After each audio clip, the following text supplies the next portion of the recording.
here. How are you? Sandra, everything. Ivory, how are you guys doing? Hello, Mama Wrecking Ball. Okay, I see you. How are you ladies doing? Hello, everybody. Thank you so much for being here. Hello, everybody. Take this belt off. Hey, Rigga, how are you doing? Good to see you. How are you doing, Mel? Sorry. All right, had to get myself together. Okay, here we go. How are you doing? It's your derby name. Okay, I see you. Naomi, beautiful name. How are you doing? Is that hey, Clara? Hey there, Miss Gina. How are you? Welcome. Is that Kiara? How are you? Welcome. Hey, just be real. You see me? Okay, good, good. Am I on Facebook okay and YouTube okay? How is everybody? Well, I'm glad you're doing much better. Me and you need to talk. You need to get me up to date with what's going on, Miss Rigger. Let me see. I am Ninar. Ninar? Michigan. Okay. Hello, Miss Brenda. How are you? And Doreen, Chelsea, how are you doing? Hey, Judah, beautiful name. How are you doing? Good evening, Sharima. How are you, Robin? How are you doing? Hi, Carissa. How are you doing? Good, Miss Rigger. I'm waiting to hear this. Texas in the house. Okay. Welcome, Texas. Glad you're here. So just be real. I'm good on YouTube and on Facebook, right? Hey, Miss Linda from Canada. How are you? Hey, Trey. How are you doing? Facebook here. Okay, good. So Facebook is in the house. Hey, Jessica, Jelena. How are you guys doing? Thank you so much for being here. Sorry about the late coming in late. I was trying to set up all my, I would turn the camera around. I was trying to set up all my equipment. My camera wasn't working right. Had to get another camera. Then I was trying to get my microphone on. The microphone wasn't working right. So my apologies. I just ran over and then I had to sit down and study for a few minutes. Tasmania. Okay, I see you. All right. Well, thank you so much, Shaman of Truth. Thank you so much, New York City in the house. That's what I'm talking about. Hi, Danielle. Jay White, how are you doing? Milwaukee. Hey there, Tari. And Nikiwa on Facebook. Thank you for being here. Hi, Sky. How are you? Hey, Nina from Michigan. Okay. The RN from Michigan. Yes. Hey, Lady Eagle. How are you? How are you guys doing? Carlena. Is it Carlena? How are you? Well, I'm glad you I haven't been on for about 3 weeks, so I apologize. Anna Marie, how are you? Haven't been on it. Thank you so much, Just Be Real. Hey there from Australia, Perth Weston. Okay. I'm coming to Australia one day. Hi, Anne and Montreal. Okay. Twitter's good. Okay. Stephen. Hey, Purpose Seeker. Everything Ivory. How are we, Florida? Okay, Florida in the house. Sky. Stephen. How are you doing? Steve. Hey, how are you? Paula. St. Louis. Okay. Missouri. Ohio. Deborah. Allentown, Pennsylvania. Upstate New York. Okay. Go ahead, Chelsea. I'm coming to New York. I am coming to New York. I don't know whether I'm going to do it next year. I don't know if I'll probably do, it's between Chicago and New York. I might come to New York next year. No, hold on. Next year is California. Sorry. California is 2023. 2024, I might do New York. How are you? Hi, Nikki. Veronica L. How are you? Ann. Nikiva from Georgia. Okay. What part of Georgia? Hopefully you can come to my conference. Hey, Mary, Irene. You caught me live. Yay. Central New York. Oh, a lot of New Yorkers here. Oregon. Let's see. You're in DC's in the house, but you guys are coming in quick. Brooklyn in the house. Okay. New Jersey. Okay. Well, I got a lot of people from upstate. So that means, New York might be on the agenda for 2024. So I want you to make sure you guys come and see me. And if you can come to Atlanta this year, come to Atlanta, okay? Hi, Miss Stacy, Arizona, Colorado Springs. Hey, Jennifer. Now, why would I come to Oregon? I'm right here in Washington. I'm right here in Washington. Hi, Emily, Louisiana, Atlanta. Okay, Nikiva, I'm hoping to see you at my conference. I'll be there July 30th, so I hope you are going to be at the conference. Birmingham, Alabama. Okay. I was in a homeless shelter in Birmingham when I was young. I mean, that's not a good thing to say, but Birmingham, I graduated from Carroll High in Ozark, Alabama. So Birmingham, I got a best friend in Birmingham. Washington State, okay. Nita from South Carolina. Thank you, Miss Sharonda. Alberta, Canada. Denisa, hopefully I said Denica or Denisa, one or the other. Brooklyn, okay, I got a lot of New Yorkians here. Well, thank you. Thank you so much. California. Hey, Nikki. Hey, California. Let's see. Yes, ma'am. I am in Washington State. Sky. Terry, Georgia. Okay. Let's see. Hey, Steph. How are you? Kentucky. Okay. Hey, Kentucky. Stacy from Maryland. Okay. My dad and my stepmom are in Maryland. I'm so glad you guys are here. Please excuse the light. You see the light up here in the mirror? It's like extra bright. I told you guys I was trying to put my little stuff together and it was cutting up because I tried to come from my office. I'm down here at my table, but I should have stayed at my office. I'm sorry. Tacoma. Okay, Tacoma. All right, Stephanie. I'm over here in the Washington State area. How are you guys doing? Well, let me adjust my chair. Okay, here we go. How are you guys doing? All right. Well, Sharonda, tell me which package it was. Was it the book? Because if you sent me a book, whoever sent me the book, me and Apostle Sadler got the book, and we want to thank you. Thank you so much. We do have the book. If you're talking about the book, we do have the book, and thank you so much. I am so honored. Thank you so much. Thank you. Ken, Texas. Auckland, New Zealand. Okay, New Zealand's in the house. Hey there, New Zealand. Greeley, Colorado. All right, Susan, Siesta, Ken, Leah from Greeley, Colorado. Las Vegas in the house. Okay. Thank you. Yeah, I received it. Thank you so much. I am so honored, Miss Sharonda. And Apostle Sadler told me to let you know. Thank you so much. Thank you so much. I do have it. Thank you so much. I appreciate it. Thank you so much. As an Ivy mom, thank you so much. Detroit in the house. Ari, hey. So, people get mad when I take a long time to say my salutations when I first come on. But, you guys are my family. I haven't seen y'all in 3 weeks. Florida in the house. So I haven't seen you guys in 3 weeks. So, of course, I missed you guys. So those of you from Michigan, okay. Diogene. How are you? Ohio. Thank you so much, Miss Sharonda. And we love you too. Thank you so much. Hey, Julie. Hey, Rose, Oklahoma City. Okay, so those of you, let me just go ahead for those of you. Hey, Miss Shirley, how are you doing? Now, check this out. So some of you guys are brand new, have never been here before. This is your first time coming on live, or maybe the first time hearing me speak, besides the Car Chronicles and the videos that I do on YouTube. First of all, my name is Dr. Carmen Bryant. I am a licensed mental health counselor here in the state of Washington. I'm also a certified clinical trauma professional. I have a doctor's degree and a doctor of education in counseling psychology with an emphasis in counselor education and supervision.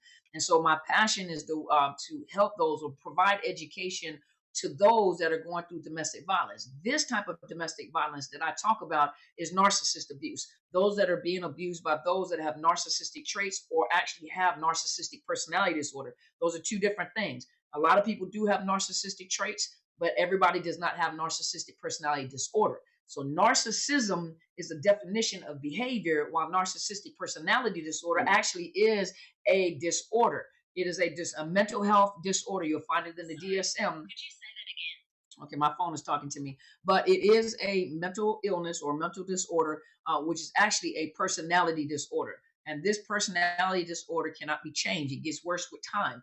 But I do spend a lot of time, and I love talking to people. And especially my niche is to work with women who deal with domestic violence. However, I do know, as many of you know, that there are narcissistic women, because some of you guys had narcissistic mothers, and we acknowledge the kings that are here because we understand that they have been through narcissist abuse as well. Not only have they been through narcissist abuse, a lot of them go through narcissist abuse in the courtrooms, especially when they're dealing with the ex-wives of the baby mamas, and some of our brothers, some of our kings are good men that care about their children, don't want to have anything to do with the mother, and yet they're being abused and lied on in the court system. They've been raped, the children are being abused or molested, and we know that a lot of that is not true. Now, you do have narcissistic men that will play that and, of course, make the men look bad. They'll play that, and some women play that as well, and it make the people that are truly suffering or going through something, make them look like they're lying and they're not. And so we acknowledge both males and females, my heart, my passion, because I'm a woman myself that has been through it. So, I do confess to you all, I am not only a teacher of this type or an educator dealing with this type of abuse, I myself am a survivor as well. And so, of course, not only do I come to you as a professional that has seen it throughout my clinical years in my office, dealing with the aftermath of a lot of this, work with colleagues and work with other professionals that deal with narcissist abuse in their setting or personal experiences. So experiential, meaning I have experienced it as well, and people that come to me have experienced it. And so I speak to you not just as a educator, as a person that does research in literature and put things together for you guys, but also as a survivor myself from narcissist abuse. And so I do come to you guys with experience. My mother as well, she provides the biblical aspect of narcissist abuse and toxic relationships. And so we balance it out. And then, of course, my sister Telsha Edenberg, Telsha T on NPD on relationships, the T on NPD, on narcissists and relationships. And so we, all three of us, have our own style. We have our own way that we educate. We provide this information so that you guys do not feel like you're crazy. So today I wanted to come, before I come, let me turn on my Clubhouse. For those of you guys that also have Clubhouse, please join me on Clubhouse as well. What I'm going to do is I'm going to provide some education here on the social media apps. Hey, Miss Betty. But I will provide the education to you. What I'm going to teach about tonight, I'm going to talk about it here on some of the visual apps. I am on YouTube. I am on Twitter. I am on Facebook. I am on Haps. I am on Instagram, and I'm over here on Clubhouse. Thank you guys so much for joining me. I am here on Clubhouse as well. So if you do have the Clubhouse app, you're welcome to join me on Clubhouse as well. Because after I teach for a few minutes, I usually answer a few questions, and then I go over to Clubhouse. I'm not going to try to stay on too late because I came on late tonight. I know a lot of you guys are up late, and I appreciate you guys being here with me. So tonight, and I know a lot of people are probably gone to bed because, it's late, but, you guys can go back and replay it on Clubhouse, and, of course, you can replay it on the videos as well. So tonight, I just want to talk about, I'm not going to stay here long because, number one, I'm tired. 3 weeks I've been going like the Energizer Bunny. So I'm tired, boss. I'm tired, y'all. So, but I do want to come and talk to you guys real quick about, the long-term effects of staying in a relationship with a narcissist. A lot of you guys are struggling with making a decision on whether you should leave the relationship or not. Some of you guys have legitimate reasons as why you have not left because of the fact that they have tied up your money. Some of you guys ended up on Social Security. Your main, and they did a lot of this. They also did on purpose. And so a lot of them did do this on purpose by making sure that you have no way of sustaining or supporting yourself if you were to leave. And everything is in their name. The house is in their name. Everything is in their name. You may not even know how to pay bills. Unfortunately, that is the case in some situation where they have finances and you do not. So it becomes very complicated for you to leave the situation. Some people won't leave the situation because they like the lifestyle. They want the person to change. So a lot of time when they seek help or they go to therapy, they go to coaches, I'm not, when I say you, it's a general statement, but it doesn't apply to everybody. If it fits, it fits. You get mad, you just get mad. I'm just going to tell the truth. That's what I'm going to do. Tell the truth. What the old folks say, tell the truth and shame the devil. But some people have grown comfortable in that lifestyle. So when they go and seek help through coaches and counseling, they want the pain to stop, and they want the person to stop hurting them. And they want them to stop doing what they're doing. They want the pain to stop, and they want the person to change and stop what they're doing. If you're going to counseling or you're getting coaching for that right there, it's not going to work anyway. It's not. So you're not going to get any tools. You're not going to find out what to do to change the other person to make the pain stop. You have to make a decision on whether you're going to stay or you're not going to stay. For those of you that are married and you have property, you have investment, you have children, One thing that I will not tell you to do is just jump up and leave, because you have to remember that a narcissist can be very malicious. The malicious anyway, but very malicious. So that means if you get up and try to run with your kids, even though you're trying to escape, they will say that you have kidnapped the children, and they can, in some states, they can get you arrested for kidnapping the children. That's why I always emphasize it. If you're going to leave and you have children, make sure that you talk to a domestic violence advocate. Make sure that you talk to a person that's an advocate, domestic violence advocate, that can get you out of the home, and then you can escape, because then you have documents and you have paperwork to document. Excuse me, you guys. You have paperwork and you have documents to document what has happened and why you're trying to escape, and you have the law on your side when you are working with an advocate. So don't try to do it by yourself. Don't be afraid, and don't be prideful to go out there and ask for help. Now, staying in a narcissistic relationship, do understand that when we're talking about narcissistic abuse, we're talking about domestic violence. It just so happened that these individuals, they abuse very uniquely because they're very malicious on how they do what they do. But it does fall under domestic violence. Narcissist abuse is domestic violence, and domestic violence has long-term effects when you decide to stay in the relationship. You can't make up your mind. You love them so much, you're hoping for them to change. They're not going to change. They're going to get worse with time. That's what narcissists do. They get the disorder causes them to get worse with time. They don't get better. They get worse with time. Now, these are the type of traumas that you may experience. You guys know about the post-traumatic stress disorder. You guys know about complex post-traumatic stress. But let's talk about, there on the trauma spectrum, there are 3 specific types of trauma. And I had to go back and correct it on there. But on Clubhouse, I wasn't able to correct it all and put all the information on there, because it only gives you like a few lines. But let's talk about the spectrum, the three on the trauma spectrum, the 3 particular types of trauma. You have acute, and I had to write some notes before I came on, but you have acute, you have chronic, and you have complex. So when we're talking about complex, we're talking about that prolonged.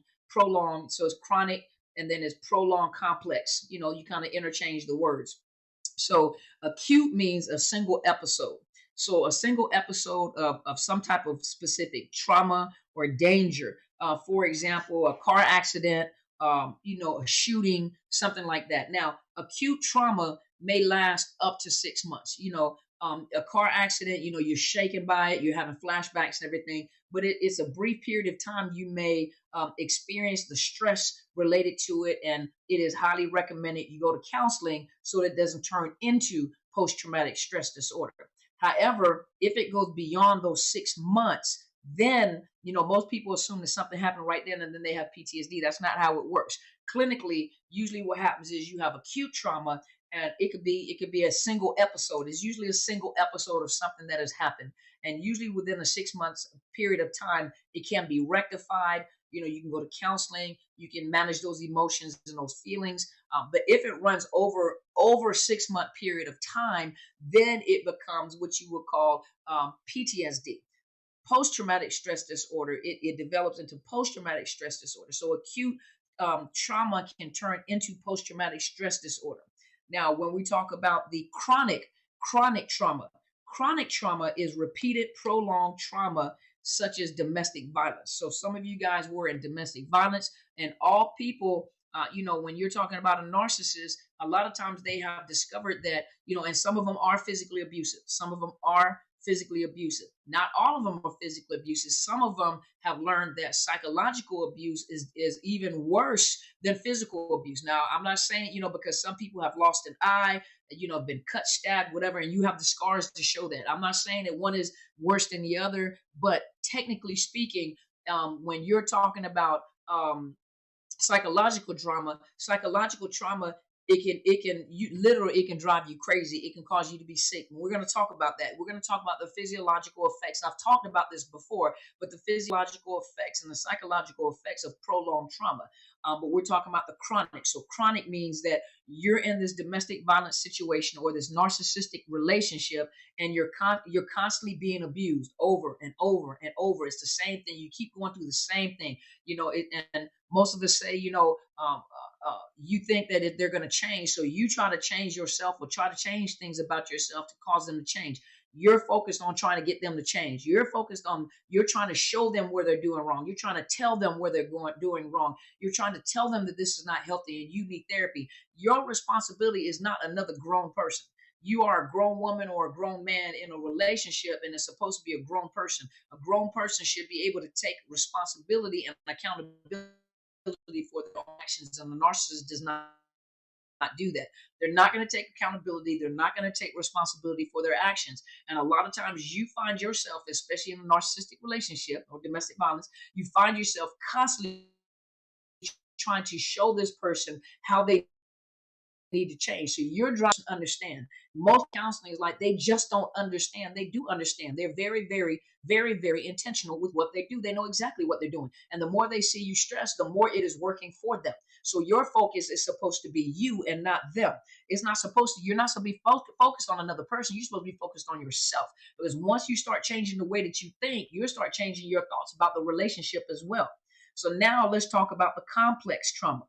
Complex trauma is various multiple traumatic events. So it's a series of events, repetitive abuse without the hopes of escape.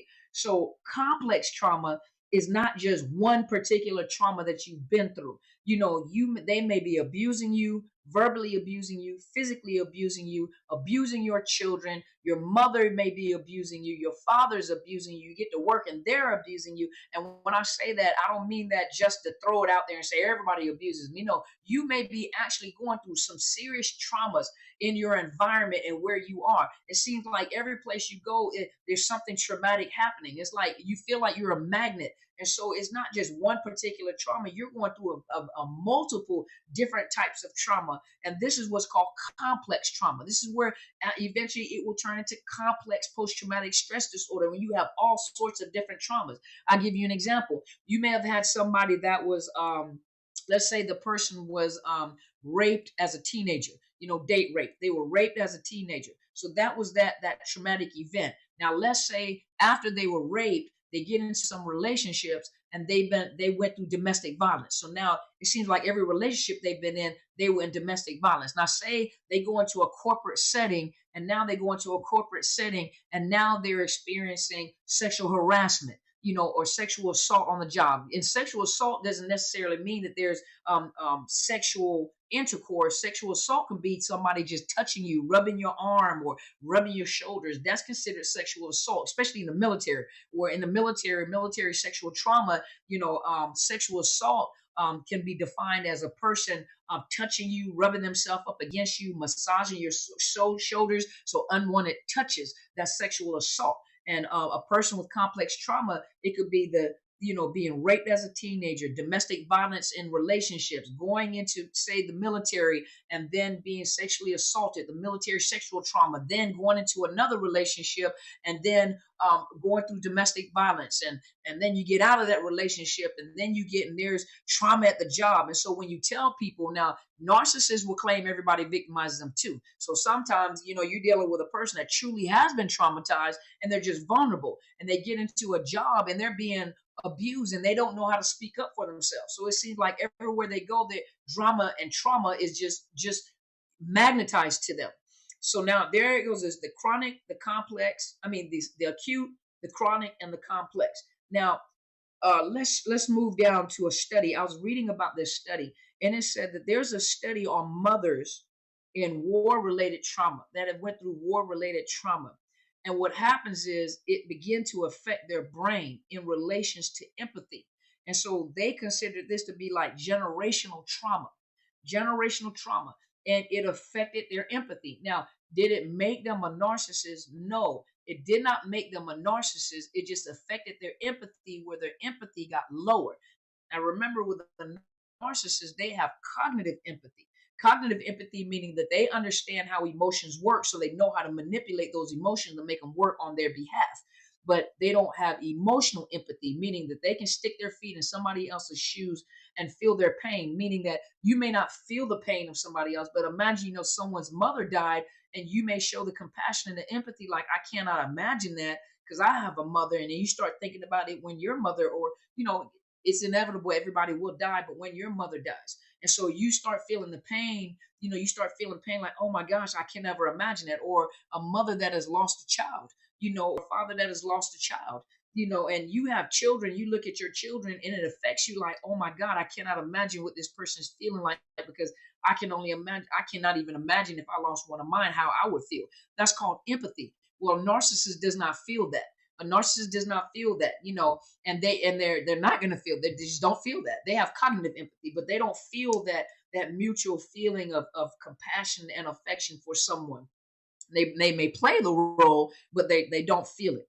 But that was in a study. So now let's talk about some of the emotional and physical symptoms. And number one, the first thing I wanted to address is that staying in a relationship with a narcissist. Hello, everybody over here. Kiana, Candace, Felicia, Janelle. How are you guys doing? Thank you so much, Dondria, Elsa. Thank you so much for being here.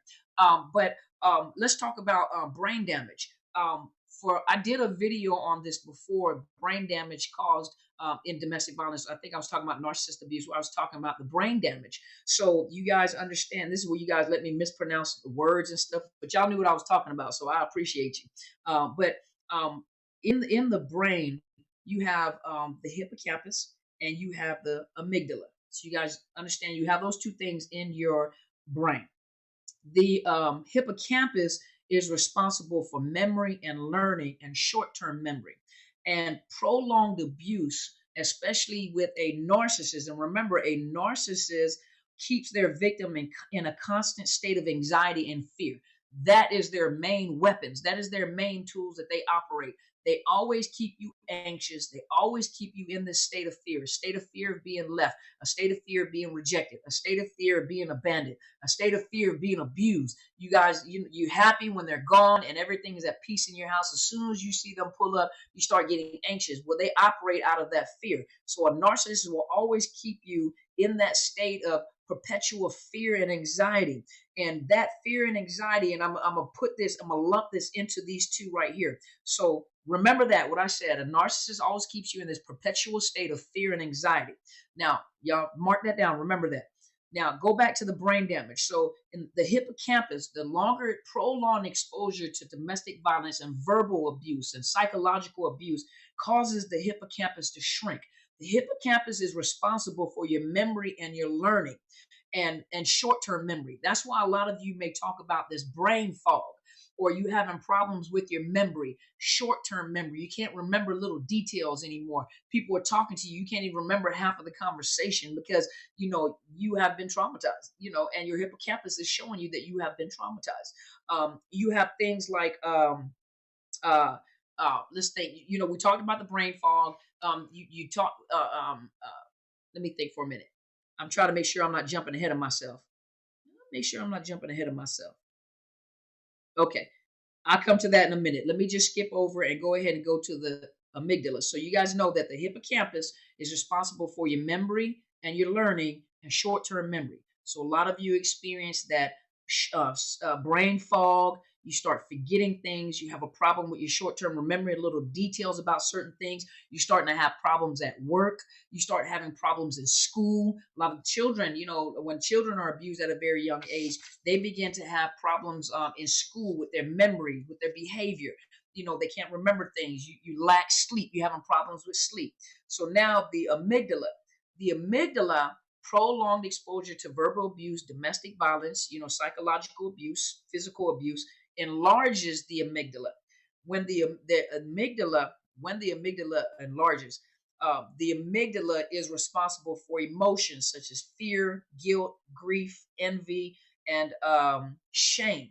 And so when that amygdala enlarges, guess what happens? Now you're struggling with fear, guilt, grief, envy, shame, and it's like enlarged. It's like is more than average. Is greater than. Put it that way. Now let's go back to this part that I wanted to add in here. The first thing is narcissist abuse can also cause. Now remember, we were talking about the hippocampus, and we were talking about memory and learning and short-term memory. Well, prolonged exposure to narcissist abuse, that domestic violence, that verbal abuse, that psychological abuse, the gaslighting, all that can cause amnesia, confusion, and cognitive dissonance. So cognitive dissonance, remember we talked about cognitive dissonance, is when you have the facts, the reality, and you struggle with the emotions. For example, smoking, I like smoking because it gives me temporary relief of stress, coping mechanism, and also decreases my appetite. At the same time, I know that smoking can cause cancer. I've seen the pictures. I've seen, the problems with breathing, the emphysema. I've seen, the COPD, and I know I've seen the lung cancer. I've seen what it does to the body, but I can't stop. So what you do is you rationalize and come up with your own way of coping, which is also dysfunctional, by saying, I just won't smoke menthols. I'll just get Marlboro Lights instead of smoking Newports. And instead of getting smoking the long cigarettes, I'll just get Marlboro Light shorts. And I won't smoke 10 cigarettes a day. I'll limit myself by smoking 5 cigarettes a day. But do you see cognitive dissonance? You're struggling with the reality and the truth of a situation, and you're struggling with the emotions behind this. So you come up with a dysfunctional answer to try to balance it out so you eternally won't be fighting with yourself.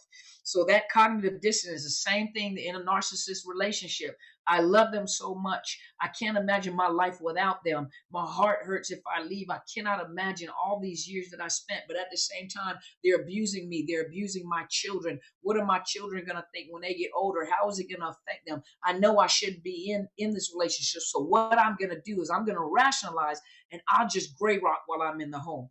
I'll just make sure that I stay silent, and I use all these tools that I'm learning so that I can manage in the household. You tricking your own self. You ain't fooling us. You tricking you. And that's that cognitive dissonance.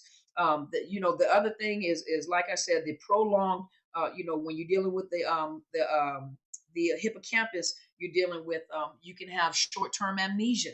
Some people I have actually seen have psychotic episodes where they're out of reality for a moment. It might be a moment where they're out of reality. So people think that they have schizophrenia. They don't have schizophrenia, but they have a momentary, like, not even amnesia. They have a psychotic episode.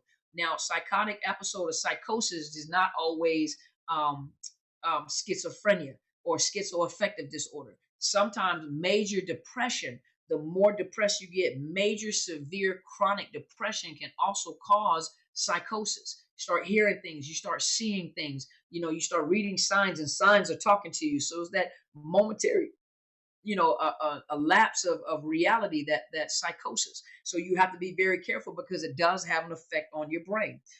Another thing, let's look here. What did I put? Okay, so another thing here that I found, and it's not that I found, I just wanted to share. So it's not that I found, I wanted to share. And this is what I wanted to share. Let me find it. Hold on. So these are some of the signs. Okay, hold on. These are some of the signs of recognizing emotional abuse. Okay, hold on. So the some of the signs of emotional abuse. The use, let me see, the use of weapons as a means of threatening, withholding affection as punishment, name calling, insulting, and continuous criticism, trapping a partner at home or preventing them from leaving, threatening to hurt the children, pets, or other members of the partner's family, demanding to know where the partner is every moment, refusing trust, such as by acting jealous or possessively trying to isolate a partner from the family or friends. That isolation, destruction of a partner's property, gaslighting, or making a partner believe lies. It's that crazy making. Monitoring where the partner goes, who they call, who they spend time with, humiliating the partner, making accusations of cheating, jealousy outside relationships, serial cheating on a partner, and then blaming them for the behavior. So those of you that have been in relationships or have been or are with a narcissist, especially with this promiscuity, this serial cheating, and then they tell you that had you been a better woman or a better man, or if you hadn't put so much stress, or you're not giving me what I need, or I don't have an excuse, I just can't control myself, I'm working on it, but the finger always points back. You are responsible for that person cheating, and you're trying to figure out any kind of way not to cheat. But this all has an effect. This is all a part of trauma. Attempting to control a partner's appearance, cheating to prove that they are more desirable than a partner, cheating to prove that they are more desirable than a partner, telling a partner that they are lucky to be with them. You know, if it would, if let's see, having what was the song? Having a piece of man is better than having no man at all. I'll tear this camera up. That's about the dumbest thing I've ever heard. And so a narcissist will tell you that too. Having a piece of a man or having part of a woman is better than having no woman at all. And then on top of that, do you know how many people want me? Do you know how lucky you are for me to be in your life in the first place? You're a single father. You're a single parent father. You're a single parent mother. Do you know that people wouldn't want, they don't want an already made family? So you better be grateful that I took you and your children in the first place. That's the kind of stuff that they'll say to you. Um, Telling a partner that they will not find anyone better. No, how about telling you that you'll never find anybody like me? Isn't that the point of leaving in the first place? Isn't you'll never find anybody like me? That's my prayer. That's what I'm saying. That's what I'm saying. Okay, let's go to let's look. There was something else that I wanted to share. Oh, here it goes. Okay, so now there's also, so like I said, this is also the acute, chronic, prolonged, complex trauma. These are also emotional symptoms of trauma. Shock, denial. Some of you guys are going through this. Find yourself in this, you know, being in a relationship with this narcissist and then finding out, number one, they're a narcissist, or just the realization of what is happening to you. Shock, denial, sadness, anxiety and fear, depression, anger, avoidance of emotions. Some of you want to avoid emotions altogether, so you try to be really stoic and it's not working. Agitation. You become agitated with people. You become agitated with your own children because of this person. Numbness or dissociation. Remember, dissociation doesn't mean that you have multiple personality disorder. You know, dissociation, mild forms of dissociation is you ride down the highway and you are so focused in your mind about certain thoughts that you totally miss the drive to your house. It's like you're on autopilot. So being on autopilot, you can't even remember the drive going to your house. That's a mild form of dissociation. But it's almost like, and then some of you guys, it's almost like you're walking around living on autopilot. You're living in a dream. You're living in a dream state. That's a part of PTSD. You're living in a dream state. Some of you guys are on autopilot. Some of you guys are on medication that causes you to sleep all the time. And so you take the medication. The medication ain't doing nothing for you in the first place, but you are constantly asleep. So you're walking around wide awake sleep. Your eyes are wide shut. You know, and you're walking around life because you are traumatized in a relationship like this with your eyes wide shut. You are walking around in a dream state. You are on autopilot. I get up in the morning, I fix myself coffee. I take my shower, I fix myself coffee. I get the kids ready, I get them some breakfast. I take them to the bus stop, and then I clean the house. I cook something to eat. I wait for the kids to come back. They do their homework. Step A, step B, step C. You know, you guys are on autopilot. Some people are on autopilot, and when you take a person off of autopilot, this is trauma therapy for me. You know, you take them off of autopilot and you put them on manual, they feel everything. So it's good to have a network, a team, med providers to help them, balance themselves with medication. Those that don't mind taking psychopharmaceuticals, psychotropic medications, to help with their mood, because when you take them out of autopilot, they'll feel everything. They feel all the bumps, they feel everything. Some other emotions that a person experienced with this type of any kind of trauma: difficulty concentrating, intrusive memories or flashbacks, difficulty regulating emotions, loss of hope, feelings of foreshortened future. Some of the physical symptoms that you experience are headaches, nausea, exhaustion, jumpiness, or easily startled. And these are a lot of the symptoms of PTSD. Sweating, difficulty sleeping, including nightmares, not daymares, or what are they called? They're called when you have nightmares during the day. They're intrusive flashbacks. That's what they are. I say daymares, but frequent crying. Don't even know why you're crying. You just bust out crying. Emotionally, you can't even regulate your mood. Shortness of breath, gastrointestinal issues and stomach pain, racing hearts. So a lot of people are going through not just the emotional effects of this type of trauma. You're going through the physiological effects. You have problems, and like I've said before, constant trauma, constantly living in fear, constantly having that adrenaline pumping. And like I said, narcissists like to keep you in perpetual state of fear and anxiety. And once that adrenaline is pumping in you, you'll notice that you have a lot of inflammation in your body. Well, when you have a lot of inflammation in your body, you will start having problems with chronic pain, joint problems, arthritis, autoimmune problems, cardiac issues. Because remember, it also causes affects the breathing and the heart rate. It affects love, hate, and fear. And so when that is effective, you start having cardio problems, high cholesterol, high blood pressure. Some of you have developed autoimmune problems, gastrointestinal problems, IBS, any type of thing, reproductive problems. You're trying to have a baby, can't have a baby, reproductive problems in men, low testosterone. You need to get your vitamin D's checked, get your thyroid checked. It this type of abuse, because some of it is not physical. A lot of them do not physically abuse. A lot of them do physically abuse, but all of them psychological abuse. All of them verbally abuse. All of them mess with your mind. So there's brain damage that comes. This type of brain damage can be repaired. It can be repaired. But the biggest thing is how do you treat a drug addict if they continue to use drugs? You can't help a drug addict and teach them coping mechanisms and how to operate in life without drugs if they're still using drugs. That's likewise. How can you help a person in a situation besides giving them resources to help them get them out the situation? And then even, where there's a will, excuse me, guys, where there's a will, there is a way. When a person is ready to go, when they've had enough, they're ready to go. There are resources out. You can't, for a lot of people, like I said before, it's the materialistic things that keep you, because you like the lifestyle that you live, and you know that when you depart from this person, you won't live that lifestyle. But you have to make up your mind.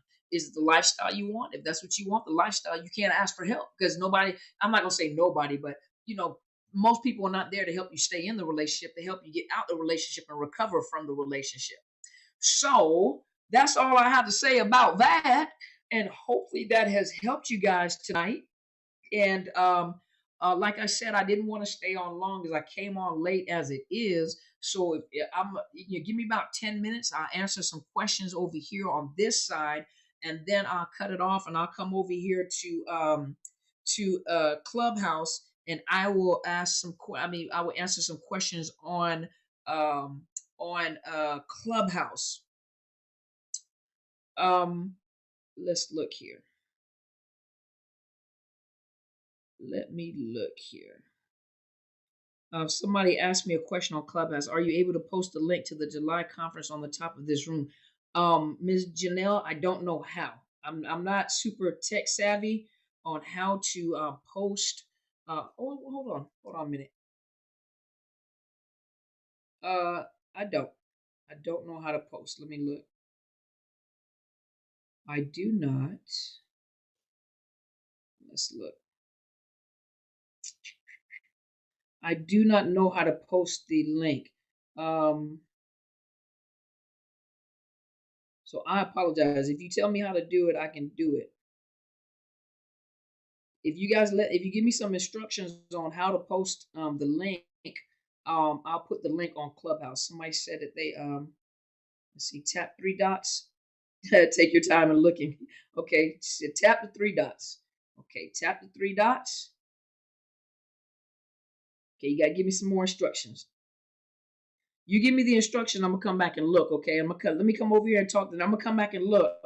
You guys, Clubhouse, I'll be right there to answer some questions. But just post the instructions in there, and I'll come back and look once I come off camera. Okay, and then I'll post the information. So Alex Jones says, Dr. Carmen, any advice on dealing with narc dad when you're stuck living with them due to financial reasons? You know what? I was just talking about that. Are you the caretaker? If you're not the caretaker, you find you a way out of the house. If you're there for financial reasons and you can't afford to go anywhere else, number one, you can always go to a domestic violence advocate and ask questions on trying to find you somewhere else to stay. Even if it's a shelter, and sometimes in the shelter, housing comes first to those people that are in shelter. The other thing is, if you have to stay there, if you're not the caretaker, take up your time, make sure that you're busy as possible. Keep yourself encouraged, keep yourself busy. Find something to, be creative. Create your own business. To get your money together so that you can leave. Because it's not going to get any easier in there. I'm telling you, it's not. It's not. It's not going to get any easier being there with them. Um, let's see. Can you still experience narcissist abuse for someone who is not medically diagnosed with NPD? Like they've been medically, psychologically tested, results say they have narcissist traits but not NPD. Can they still cause narcissist abuse? Of course. Not everybody that abuses and has narcissistic traits may qualify at being a narcissist. A lot of people have very severe and malignant narcissistic traits, very, very heavy narcissistic traits, very toxic individual. But a lot of them do not have NPD, believe it or not. A lot of them do not have narcissistic personality disorder. They've been tested, that they have very strong narcissistic traits. So not everybody that abuses actually has NPD. A lot of them have strong narcissistic traits, but that's just as bad because they still do a lot of damage. Domestic violence is domestic violence. Are you able to post this so I can share it with my loved ones? Are you asking me to post the link or the video? Is it the link or the video? Is it the link or the teaching for today? Let's see.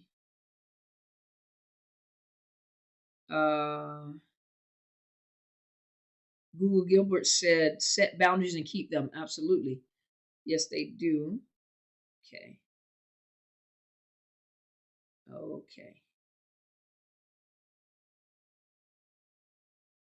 Okay. I was looking for questions. It's on YouTube. Yes. Yes. I am on YouTube. So when this video ends, it'll still be on Instagram, but it'll be on YouTube, it'll be on Twitter, and it'll be on Facebook. So if you want to share it, yes. So if you want to share it, Miss Naomi, I think it was. If you want to share it, you can share it from Facebook. Yeah, you can go to Facebook and you can share it after I'm done. Yeah, you can share it from Facebook. You can share it from YouTube. I don't know how to share it off of Instagram. I think you only share it with your followers, but you can go to Facebook and YouTube and you can share it. Yes, ma'am. Do you believe there's a such thing as self-aware narcissist? Yes, I do. Yeah. I'm disabled. I try to shelter. I have to bring my own caregiver, and my husband, who's my narcissist, is my caregiver. You can find another caregiver. If you are disabled, it's gratitude goddess. If you are disabled and he is your caregiver, you can file a report because you are a vulnerable adult, and you can file a complaint, not a complaint. You can file a report with the Adult Protective Services. Like you have CPS, with the Child Protective Services, and then you have the vulnerable adults, which is the adult protective services, and you can file a complaint and you can report abuse, and they will assist you. You are a vulnerable adult; they will assist you. Um, can you have chronic and complex PTSD at the same time, or can you only have one type? You can have chronic and complex PTSD at the same time. Yeah, because whenever I do like PTSD diagnosis, usually I can put down like post traumatic stress disorder or chronic PTSD, because complex PTSD is still being negotiated as whether they're going to put it into the DSM-5. So complex PTSD is not yet recognized in the DSM. I'm quite sure it's going to come soon. But usually when we diagnose, we can also put, because if PTSD has lasted for years, then it has become chronic PTSD. So it is possible to have chronic complex PTSD. Absolutely. Dr. C, if we're caregiving a narc and want out, how do we accomplish that? Have signed a POA. Get out. If you're caregiving a narc and want out, how do we accomplish that? Haven't signed a POA. You find another caregiver. Find another caregiver. I don't know if the narcissist is a family member or if a narcissist is a client or a patient. Then you tell them that they need to find another caregiver for this narcissist. And if it's a family member, you contact the state where you are care because the state a lot of times the state agency like DHS, or I don't know what it is in each state, is Department of Health Services, wherever the caregivers are registered under, and you let them know that you would like, yeah, the ombudsman, you can do that, or you can call the Adult Protective Services. But if you're like the caregiver, if you're a caregiver, you just contact whoever the caregiving agency is or Department of Health Services and let them know that that you need to get in another caregiver because you're being abused by the patient. Any advice on how to get over the guilt of leaving or limiting contact with the narc? I find it easy at first, then it gets hard over time. Therapy. Get you a good trauma professional. Get you a good therapist. You can go to betterhelp.com/Dr. Carmen and they'll give you a 10% discount. And they will find a therapist in your area, in your state, that is licensed in your state. And a lot of them do, they do online counseling too. So you can get you a good therapist. If you're using insurance, you can go to Psychology Today and find you a therapist in your area. But I highly recommend therapy. Rena said, "Oh my gosh, I have so many of these symptoms. My hair is coming out. I have lots of stressors, but the relationship with the narc is by far the worst and heaviest stressor. We have two small kids together." I'm so sorry, Rena. What you need to do if you're trying to get out of the situation, find you a domestic violence advocate. The domestic violence advocate will help you come up with a plan, legal plan, and get you with a plan to get you out of that situation, without them saying that you kidnapped the children. I'm planning my escape. I'm dependent on his income with our multiple children, but everything I do, he copies me or is in lockstep. Domestic violence advocate. Find a domestic violence advocate. You can even find the national number. Just be real. Can you put the national number on for domestic violence help? And because even here with the YWCA, they even assist when they have to get someone out of state and change their identity. They help move them. They help get them out of state and get them to another state. They pay for all that. So don't be surprised. Don't limit them at what they can and cannot do. Excuse me, you guys. I was sweating, so everything's sticking to my neck. Um, Rebecca said, "Can you hire me?" I can't be your therapist. I'm sorry. You're not in the state of Washington. What if you're a caregiver but not a licensed caregiver? Okay, then contact the state and let them know that they need a licensed caregiver or they need a certified caregiver. Not all caregivers are licensed. Some of them are certified through the state. And you contact especially if the person that you're caregiving is on Social Security. If they Social Security, you can contact DSHS or Department of Health Services and let them know that you need to get a caregiver for this person, and they will help you get a caregiver for that person. Um, let's see, 4 minutes. Okay.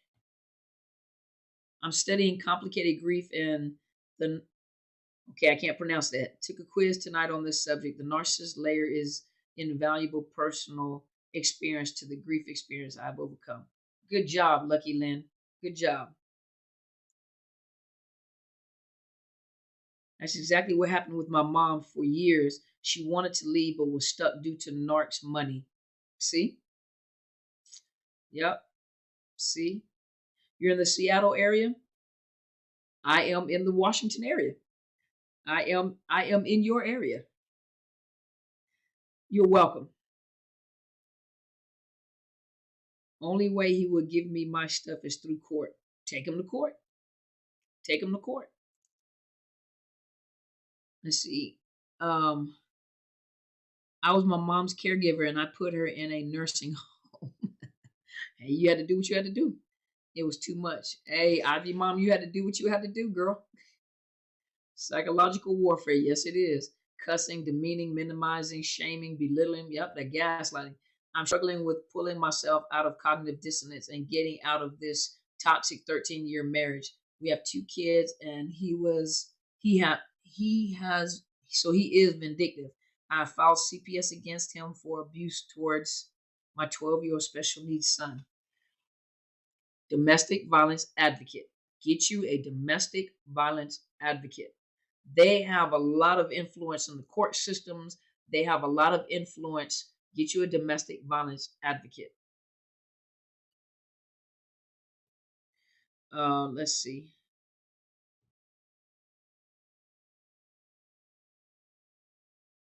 Thank you, Suzanne. I appreciate you. Thank you so much. Miss Suzanne Fields put the domestic violence hotline. I think you're missing a number. You put 1-800-799-7233. I think it's 1-800, or is it 888-799-7233? So you're missing one number in the beginning. What if I'm afraid to get a advocate because he never hit me and can turn it around on me? Contact them anyway and ask a question. Contact them anyway and ask questions. They deal with a lot of situations. Don't underestimate where they can help you. Call anyway. Florida doesn't recognize narcissist abuse as either domestic because narcissist abuse is an explanation of an abuse. Don't use narcissistic abuse. Don't use the terms narcissistic. You're not a mental health provider that can explain it, and it's not narcissist abuse. You have to explain the behavior. You explain the behavior. I'm being psychologically abused. I'm being physically abused. I'm being denied. I'm not allowed to go to get my medical. My children are being abused. You have to describe the behavior. When you go into court, you're describing domestic violence. You don't go in and say he's a domestic violent, he's an abuser. No, you're going in. You have to describe the abuse. Of course, courts, and they don't recognize narcissist abuse. And when you say domestic violence, you're explaining the behavior. What is happening? 2 minutes? Okay, I have 2 minutes, and then I'm gonna switch over to Clubhouse. What if your family member thinks she has to stay? She have to stay, one them, but refuse to leave because she thinks to stay to get money when he died. Well, you can't change nobody's thought process. You can't change that family member. That family member is not your responsibility. You're your own responsibility, not your family member's responsibility. You can't change nobody's mind how they think. Yeah. 23 years of abuse, the cycles, and your car chronicles made me realize the reality of my situation. You are so welcome, Jennifer. Thank you so much for listening to me. Thank you so much. Yes, yes. Explain, keep notes, videos, voice recordings, etc. Go ahead, Susie. Hey, Christine. One of my abusers wrote a 100-page note to the judge for child custody. That judge ain't got time to read no 100-page note. Trust me. The best person I can tell you to go to get classes about what goes on in the court and how to handle yourself in the court is Judge Anthony Bumpiani. Go look on Instagram. His name, it says Anthony. I think it says Judge Anthony. Judge Anthony. His name is Judge Anthony Bumpiani. Now, Judge Anthony got a mouth on him. I don't agree with all that cussing, but Judge Anthony Bumpiani got some very, very good information. He offers a lot of free classes to help you when it comes to how to conduct yourself in the court, what not to do, what to say, what not to say. Narcissist abuse is not something he recommends you to go into court saying anyway. So he says the same thing. He says the exact same thing. I'm going there talking about narcissist abuse. You're not a professional. So, hey, Shanti. Hey, Barbette. Hey, Miss Vaughn. He says the same thing. So go to, there you go. It's he is a divorce expert, thepeoplesjudge.com. Join his community text. There you go.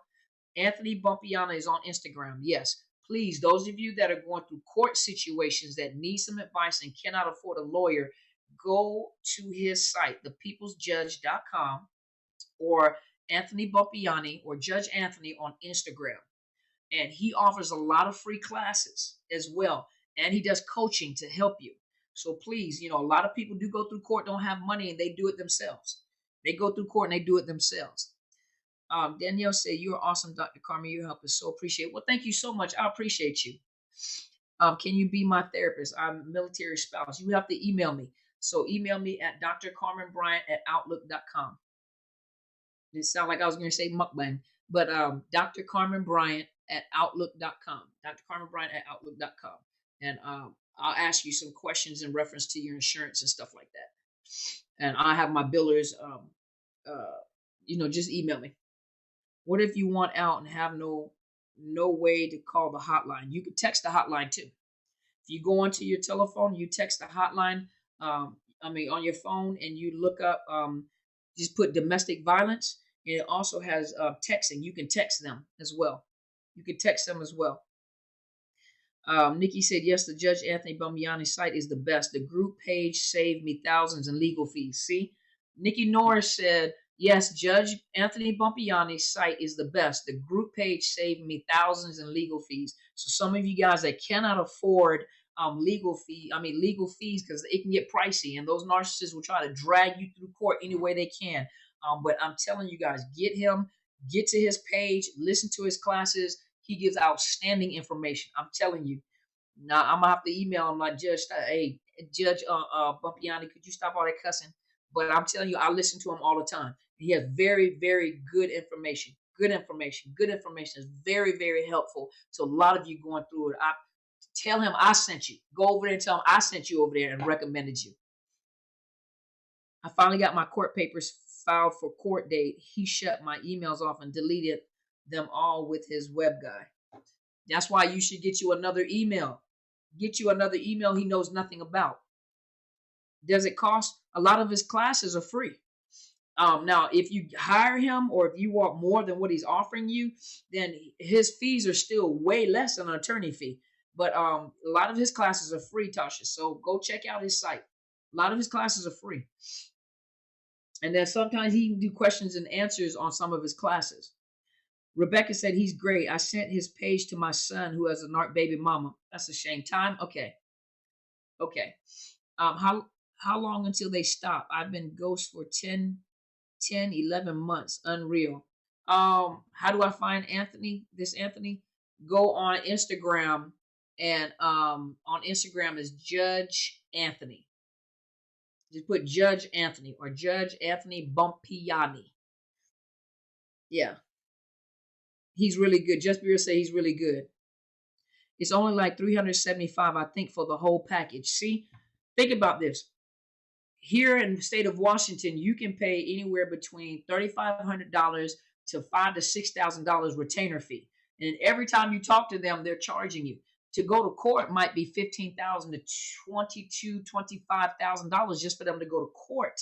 If you can't do what is it called? If you can't do mediation. And so Judge Bumpiani gives you a whole package for like $375. And if you cannot pay the $375, he also will give you payment plans. He allow you to do payment plans. That's how serious he is. He's been through it himself. He was a lawyer, a family lawyer, and then he was a judge. And then on top of that, he went through his own divorce, and he understands narcissist abuse. That's the beauty behind his knowledge. So I'm telling you, $375, and he'll let you make payment plans on it. That's way less than what you're going to pay for a lawyer. I highly recommend him. Tell him I sent you. I sent you over there. Okay. So, all right, you guys, I'm going to come over here to Clubhouse. I got to go read the messages so I can figure out how to add some information on here. So I appreciate you all for being here. I missed you guys. I wasn't here for 3 weeks. I had some other duties, some other duties I had to take care of. Then it was my birthday. Then we had a conference weekend, so I wasn't able to come on. So I miss you guys. Thank you guys so much for being here. I appreciate all you guys. I really do. Listen, I got a conference coming up July 30th in Atlanta. I don't want you guys just to tell me how much you love me. Show me by coming out and getting this information. When you say you love me, Dr. C, I love you, I love you. No, come out there and support the conference. Because when you support the conference, it gives me an opportunity to go to different states. When you guys support the conference, it helps me to put the information out there.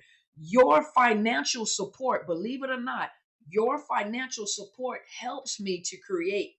Matter of fact, Miss Shanti, who's over here on my Clubhouse, I was talking to my mentor in reference to creating. I said, I need to create some college courses because this is not something that's taught in college. I also wanted to create some type of continuing education courses, right? Matter of fact, Miss Shanti walked up to me because we go to church as my sister. She walked up to me and she said, have you ever thought about creating courses for college or continuing education?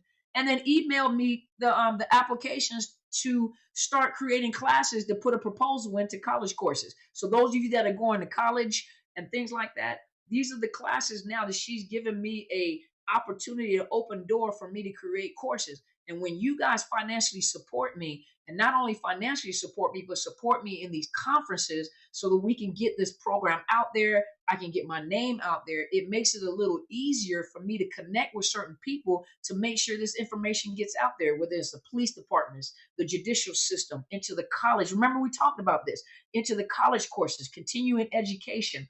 Then I ran into another beautiful lady. She's a medical researcher. Her and I were talking about it. She sent me informations in reference to those of you that are veterans to create programs within the VA. And so, listen, when you guys support me, I was in Dallas last year. When you guys support me and you guys financially support me, it helps. I can't do this by myself. I'm only one person behind the camera, and I have my mother, my sisters that do this type of work. But when you guys don't financially support, you guys are looking at me like, well, when are you going to do this? When are you going to put this out here? When are we going to make changes? Everything requires some type of financial support to make it happen. When you depend on me to do it all by myself, it's a very slow process. Very slow process. But when you guys financially support me, I can make it happen a little faster, especially with this upcoming conference. When you guys come to these conferences and support me, whether it's online, whether it's in person, whether it's VIP people spend a little extra money to come and hang out with the professionals and sit and dine in an elegant place where you can hear thought, people that want to be creators, people that want to create programs, people that are in the legal system, people that are the therapists, people that are in the social work service, like last year, social work services, and people that are studying law. They're sitting at the table with all these minds that you get to see, that we're all coming together, and you get to ask us questions while we're sitting and eating. We're sitting, eating and burping and laughing and having a good time. But we're throwing. You have all these professionals sitting at the table. It's gonna be me. I'm gonna be for the conference. It's gonna be me. It's gonna be Helen Sadler, your destiny helper. It's gonna be a good friend of mine who is a domestic violence advocate, and she's a domestic violence advocate of the Victims First program here in Seattle, Washington. Her name is Bridget Griffin. My big brother, Mr. Marcus Monroe. Let me tell you something about Mr. Marcus Monroe. Those of you guys that hear about the alpha males and the alpha men that are coming up and the six-figure men and this and that, he used to be a part of that organization. And when him and I talked, and we met about 2 years ago, come to find out it was Narcissists Training Narcissists. And he used to be a part of that organization. He got out of that organization and started talking about the organ, the blue pill, red pill, all that stuff that you hear. And he started talking about it in detail. Now, this is not something you hear him do on a public platform, but when you come to this conference, he actually talks about it in details, the books that they create, the type of people that they're recruiting, how they recruit, what they're doing. This is all the information that you need. I'm telling you, you're training your terrorist. And then on top of that, you have my big sister, Kathy Gibson. My life is intentional. When I say this woman right here, this woman I love being around because she's just a confident woman. Your one eye can be bigger than the other eye. And she'll make you feel confident about that big bubble eye that you got. She talks about the value, and you can tell she's the product of our mother, because she taught, and she's so sincere about the value, as women, the value that we have, the confidence we should have. I mean, she wrote 2 books. Come on, y'all. And then, of course, my mother, Helen Sadler, your destiny helper. I mean, you guys watch her too. She's going to be there in person. Then you're going to have Telsha with the T on MPD, who's going to be sitting there doing a table talk with us. It's going to be me, my mother, Telsha with the T on MPD. We have a beautiful mind. Tasha Leleman, Confessions of a Christian Girl, who's been in narcissist relationships herself, who's been traumatized herself. All these people are going to be on this platform, and you have the opportunity to be there with us in July. This is not something you're just going to see on YouTube. We're not going to be having it on YouTube. You're not going to see it for free. You can be on Zoom. So you can come on Zoom, and you're going to be there the entire event from 8 to 5 p.m., just like we did last year in Dallas. And you get to see all these minds, all these questions that you have. And then during that conference, at the end, if you enjoy Apostle Sadler's table talk on Monday mornings at 7:45, you get all of us right there in person, where you can ask us questions. You can tell us your story. We physically can come and hug you and talk to you and comfort you and hold your hand. If you want prayer, we can pray for you too. But this is not a religious conference. But you're going to be right there. For those that are VIP, we get to leave and sit at a table, and you write notes and take mental notes, because how often do you get to sit around professionals that do this for a living? And so I need you guys to support me to make this happen. I need you guys to be there at the conference. Come to the conference, whether it's general, whether it's VIP, and you want to know more and sit. As a matter of fact, if you guys know Dr. Gerald Hightower, Dr. Gerald Hightower you see him, the relationship coach. coach. He's the entanglement coach. You see him on Facebook. You see him on Clubhouse. He's going to be there, so he's going to be joining us. I'm going to ask my big brother if he will come. It's another big brother I have, to see if he will come to support us. But these are all these minds that you have sitting at the table that you can ask questions. And so some of you guys are wanting to do this type of work, but it takes finances. It takes finances to do this. This is too big for me to do by myself. I need my family to come help. I need you guys to be out there in Atlanta. It's July 30th, and you can go to overcomingnarcissistabuse.ticketleap.com. Purchase the tickets. Let's make this happen. You got to come on out there. VIP going to be special. Limousine services. It's going to be a semi-formal, formal event to an exclusive restaurant. No one else is going to be there. No one's going to know about this. And we're going to go out there. Last year we had it in Dallas. Next year we're going to be in Los Angeles, and the year after that, 2024, I'm gonna try to be in New York. A lot of you guys are in New York, so I want to come to New York. So we travel, and I need you guys to support me. You want me to get the word out there. You want to get in the judicial system, the medical field, the educational system. It's happening. It is happening, but it's a slow process when I have to do it by myself. I have you guys to support me to put the word out there, but I also need the financial support. You want to get the curriculum into the schools. You want to get the curriculum into continuing education. You want to make sure that this goes out. We can do this, but we are family. We got to do this together. And so I really appreciate you guys. I'm coming over here to Clubhouse now. Come on over here to Clubhouse. What's my name? My name is Dr. Carmen Bryant. My name is Dr. Carmen Bryant. So my name is Dr. Carmen Bryant. I am the host of Overcoming Narcissist Abuse. You can go to overcomingnarcissistabuse.ticketleap.com. And if you need any type of therapy, you can go to betterhelp.com/Dr. Carmen. You won't get me as a therapist. You're going to get a 10% discount because you use my link. It is a sponsored link. And at the same time, when you click that link, they give you a 10% discount.